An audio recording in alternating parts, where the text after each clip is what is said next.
మోషే సుఖోపవాసములలోని 7వ దినము. మోషే సుఖోపవాసములలోని ఒప్పుదల క్రమము. ఎజ్రా 10వ అధ్యాయం 1-9 వచనం వరకు. ప్రార్థన. తండ్రి, నేటి దినమున మా దుస్థితిని నీ ఎదుట ఒప్పుకొని మమ్మును సంపూర్ణముగా శుద్ధి చేసుకొనుటకు నీ ఎదుటకు వచ్చి ఉన్నాము.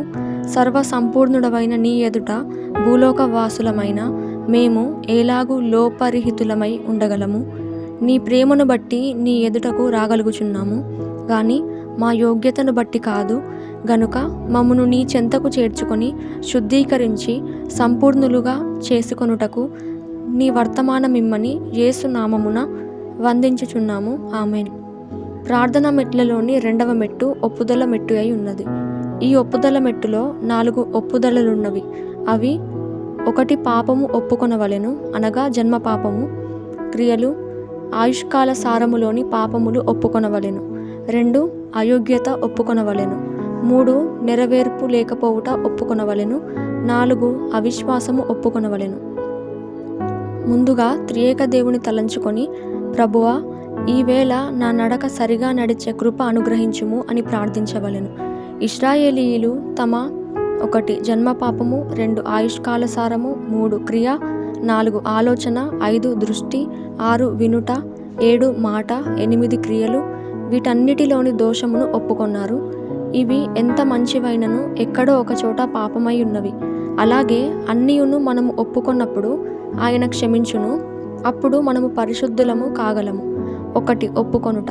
మనస్సులోని కలంకమంతయు హృదయములోనున్నవన్నీయు ఒప్పుకొనవలెను. మనము పరిశుద్ధులముగా ఉండవలెనంటే కలంకమంతయు ఒప్పుకొనవలెను. పరిశుద్ధులే రక్షితులు, ఒప్పుకుంటే అపరిశుద్ధులు కారు. సంపూర్ణముగా ఒప్పుకొన్న వారే సంపూర్ణ పరిశుద్ధులు. 10 ఆజ్ఞలలో 9 ఆజ్ఞలకు సంబంధించిన పాపములు ఒప్పుకొని ఆనందింపవచ్చును గాని 1 మిగిలిపోయినది గనుక రక్షణ లేదు, రక్షణ లేనే లేదు.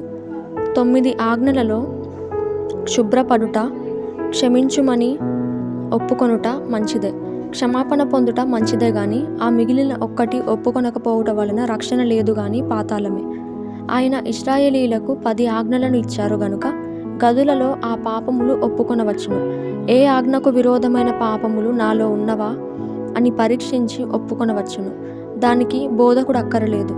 అవే అనగా ఆ 10 ఆజ్ఞలే బోధకులు. బైబిల్ అంతా చదివితే ఇంకా ఆజ్ఞలున్నవి. రక్షణ పొందుటకై పాపములు ఒప్పుకొనుట అవసరము. శర. ఓ తండ్రి, పాపములొప్పుకొనుటకు ఒక క్రమం ఉన్నది. అది మేము ఏర్పరచుకొన్నది. అది మేము చేసినప్పుడు నీవు సంతోషింతువు. నీవు రక్షింపబడినావా అని కొందరు అడుగుచున్నారు. అది చేస్తే ఒప్పుకుంటే అవునని చెప్పవచ్చును. నీవు ఆజ్ఞను పొందినావా అని మరికొందరు అడుగుచున్నారు. అది కూడా పూర్తిగా చేస్తే అవునని చెప్పవచ్చును. అన్నీ ఒప్పుకొని 1 ఒప్పుకొనకపోతే ఎలాగు? భూలోకములో రక్షణ పొందినాను, రేపు ఆ రక్షణకు కూడా సిద్ధమే. భూలోకములో రక్షణ పూర్తిగా పొందని వారు పైలోకములో ఎట్లు పొందగలరు? లేనిచో ఏమి లాభము? భూలోకములో రక్షణ పొంది కడవరకు పోగొట్టుకొనకుండా ఉండవలెను. పాపములన్నీ ఒప్పుకొని 1 ఒప్పుకొనకపోయిన ఎడల తాను మోసపోయినట్లే, మనుషునితో దేవునితో అబద్ధమాడినట్లే. అటువంటి దౌర్భాగ్య దుస్థితి ఎవరికీ రాకుండానట్లు చూచుకొనవలెను. 1 ఒప్పుకొనవలెను, మరలా చేయకుండా మానవలెను. ఒప్పుకొని గంతులు వేయుట కంటే మానివేసి గంతులు వేయవలెను. సాతాను చెడు తలంపులు కలిగించునప్పుడును తన పని చేసినప్పుడును మన పని మనము చేయవలెను, అనగా దానికి లోబడకుండా ఎదిరించవలెను. 1 అన్నిటినీ ఒప్పుకొనవలెను. 2 మనవి చేయవలెను. 3 ఒప్పుకొనేటప్పుడు సరదాగా ఉండక మనోవిచారము కలిగి ఉండవలెను. ఈ 3 కలిపితే ఒప్పుదల మెట్టు సమాప్తి అయినట్లు. 1 పాపమును, 2 పాపస్థితిని, 3 అయోగ్యతను, అనగా నీ కృపకు అపాత్రుడను, అనర్హుడను అని ఒప్పుకొనుట. 4 అశక్తిని తలంచుకొనవలెను, అనగా పాపమును మానుటకు శక్తి లేదని ఒప్పుకొనుట. 5 అజ్ఞానము ఒప్పుకొనవలెను. ఏది తప్పో ఏది ఒప్పో తెలియదు. దావీదు చేసిన తప్పు నాతాను ప్రవక్త చెప్పే వరకు తెలియదు. ముందు ఒకసారి రక్షణ సంపాదించుకొని తరువాత దానిని పోగొట్టుకున్నవారు కూడా ఉంటారు. అట్టి దుస్థితిని ఒప్పుకొనవలెను. పోగొట్టుకొనుట, సంపాదించుకొనుట జరుగుచున్నవి. పైవన్నీ ఒప్పుకొని రక్షణ సంపాదించుకొని రేపు పోగొట్టుకొనుట వలన ఏమి లాభము? 1 రక్షణ సంపాదించుకొనుట, రెండు దానిని పోగొట్టుకొనుట. ఈ రెండు ప్రతి వానిలో జరుగుచున్నవి. ఇంత గొప్ప రక్షణను నిర్లక్ష్యము చేసిన ఎడల ఎలాగు తప్పించుకొందము? పాట.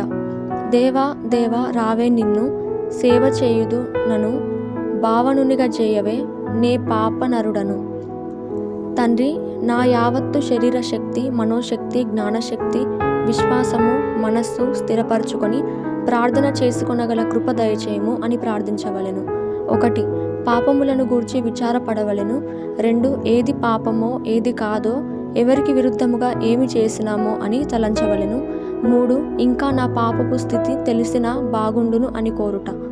4. రక్షణ పోగొట్టుకొని ఇక లేదని ఎవరనుకొందురో వారు వృధాగా ఆ కాలము వెళ్ళబుచ్చుదురు. ప్రతి వారికి విచారముండవలెను. విచారము లేనిదే రక్షణ లేదు. లూథరు చిన్న ప్రశ్నోత్తరిలో ఎక్కడ పాప క్షమాపణ ఉండునో అక్కడ మోక్షమని వ్రాసెను. జీవము, మోక్షము. ఎవరు విచారపడరో, పాపము ఒప్పుకొనరో వారికి రక్షణ లేదు. మనోవిచారముతో నిండిన ఒప్పుదల తండ్రికి అవసరము. అయ్యో, రక్షణ సంపాదించుకున్నాను గాని పాపము మరలా వచ్చెనని విచారపడిన ఎడల పిశాచి పారిపోవును. మహోప్రభో యేసు ప్రభువా అని అనిన ఎడల అక్కడ పిశాచి నిలువలేదు. పాపము చేయించే సాతాను ఉండలేదు. పాపజీవిని గనుక ఒప్పుకొంటున్నాను గనుక నన్ను పావనునిగా చేయుము, నీ సేవ చేస్తాను అని తీర్మానము చేయుము. పరలోక డాక్టరు వచ్చి పరీక్షిస్తే ఏమీ కలంకముండరాదు. మూలలో ఉన్న పాపములు కూడా కడిగివేసుకొనవలెను. తలంపు, చూపు, వినికి, ప్రయత్నము, క్రియ తలంపులో ఉన్న పాపములన్నీ లోనికి వచ్చును గనుక ఒప్పుకొనవలెను. తలస్తే పాపము ఆమడ దూరములో బయలుదేరును.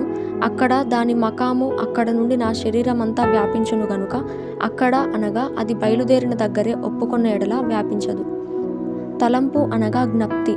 ఇది చెడ్డది. ఇది వరకు నీవు చేసినవి, ఇతరులు చేసినవి జ్ఞాపకము వచ్చినా పడిపోవుదువు. జ్ఞాపకము వచ్చినా ఏమి కీడు కలుగును? దాని వలన ఆలోచన కలుగును. ఇక దాని ప్రయాణము సాగును. తప్పు ఒప్పుకొనేటప్పుడు జ్ఞాపకం చేసుకొనవచ్చును గాని ఇతర సమయములలో జ్ఞాపకం చేసుకొనరాదు. జ్ఞప్తికి వచ్చిన ఎడల పాతాళ ద్వారము తెరవబడును, మోక్ష ద్వారము మూయబడును. అవి హృదయములో జరిగి బయటికి వచ్చును గాన 1. పాప జ్ఞాపకము వద్దు. 2. పాప జ్ఞాపకములో సంతోషము వద్దు. 3. పాపమును గూర్చి ఆలోచనలోనికి దిగిన ఎడల, ఈ 3 ఉన్న ఎడల అదే పాపము. చూస్తేనే తలస్తేనే పాపము. పైకి ఒప్పుకొనేటప్పుడు మనోవిచారము లేనిచో వృధా. ప్రతి నిమిషము పాపతలంపు వచ్చినప్పుడు ప్రతి నిమిషము ఒప్పుకొనవలెను. ఎందుకనగా పాపము సాగును నడుచును. పాట. దోషములను బయటబెట్టుదమా కపట వేష భాషల గృంగ బట్టుదమ యేసు. రక్షణ సంపాదించుకొనలేనప్పుడు అనగా పూర్తిగా పాపములన్నీ ఒప్పుకొనలేనప్పుడు మోక్షములోనికి ఎలాగు వెళ్ళుదము? మోక్షములో మనకు ఏ అంతస్తులోనికి వెళ్ళుదుమో ఎలాగూ తెలుసుకొనగలము? మోక్షములో అంతస్తులు: 1. సామాన్యుల అంతస్తు. 2. సేవకుల అంతస్తు. 3. హతసాక్షుల అంతస్తు. 4. పెండ్లి కుమార్తె అంతస్తు. కన్యకల వలె తయారు కావచ్చును గాని వారు పెండ్లి కుమార్తె కాదు. అంచెలు: 1. ఇక్కడే ఒప్పుదల కుదరవలెను. 2. ఇక్కడే క్షమాపణ పొందవలెను. 3. ఇక్కడే రక్షణ పొందవలెను. 4. ఇక్కడే పోగొట్టుకున్న రక్షణ నిలుపుకొనవలెను. 5. ఇక్కడే పరలోక రక్షణ పొందవలెను. ఉదాహరణకు, కంసాలి బంగారమును మరలా అగ్నిలో వేసి శుద్ధి చేయుచుండును. అప్పుడు బంగారము నికరముగా ఉండును. తలంపు పాపములే అన్నిటికన్నా ఎక్కువ భయంకరమైనవి. అవి లోపల ఉండి మనిషిని నాశనము చేయును. అందుకే ప్రభువు చూస్తేనే పాపము అన్నారు. పౌలు, ప్రభువా తలంపులకు కావలి ఉండుము అని అనెను. తలంపు రైటు అయితే అన్ని రైటగును. శర: ప్రభువా, నా హృదయ పాపములొప్పుకొనే కుదురు దయచేసినావు, స్తోత్రము. హృదయ శుద్ధి ఒక వంతు అయిపోవలెను, అనగా మనము చేయవలసిన వంతు అయిపోవలెను. మనమంతటా మనమే ఒప్పుకొనే గొప్ప పని పూర్తి అయ్యను. ఇప్పుడు ఇంకొకరు వచ్చి శుద్ధి చేయవలెను, అనగా ప్రభువే వచ్చి తన రక్తముతో శుద్ధి చేయవలెను. మన ఒప్పుదలను బట్టి నీళ్లతో, జ్ఞాన సంబంధమైన నీళ్లతో ఆయన మనలను కడిగివేసెను. 2. పిమ్మట ఆయన రక్తముతో శుద్ధి చేసినప్పుడు సంపూర్ణ శుద్ధి కలుగును. 1. మొదట మనము, 2. తర్వాత ప్రభువు ఈ శుద్ధి కార్యము చేయవలెను. మరలా మనోనినాదము అనగా క్రీస్తు ప్రభు తలంపు కలిగి ఉండవలెను. బాగుగా ఉన్న బంగారమును కంసాలి తన కుమారుని మాట వినక కొలిమిలో వేసినట్లు ఆయన మరలా మన హృదయమును శుద్ధి చేయును. ఇక్కడ మన శుద్ధి నరలోకమునకు చాలును అనగా సరిపోవును, కానీ పరలోకమునకు చాలదు. ఉదాహరణకు, బిందె ఎవరు కడిగితేనేమి, నేను మరలా కడుగుతాను అని అనుకొందుము గదా. అలాగే యేసు ప్రభువు మరలా మనలను కడుగవలెను. అమూల్య రక్త ప్రార్థన. ప్రభువా, శిలువ మీద నీవు ధారపోసిన రక్తధారతో నా హృదయమును కడుగుము. అప్పుడు పరిపూర్ణముగా శుద్ధి అగును. హృదయము పైన, అడుగున, లోపల అన్ని భాగములలో శుభ్రము చేయుము. అన్ని ప్రక్కల మధ్యను శుభ్రము చేయుము. నీవు వచ్చి శుద్ధీకరించుము. ఆ శుద్ధి జరిగిన ఎడల అదే నాకు జీవము, నాకు మోక్షము.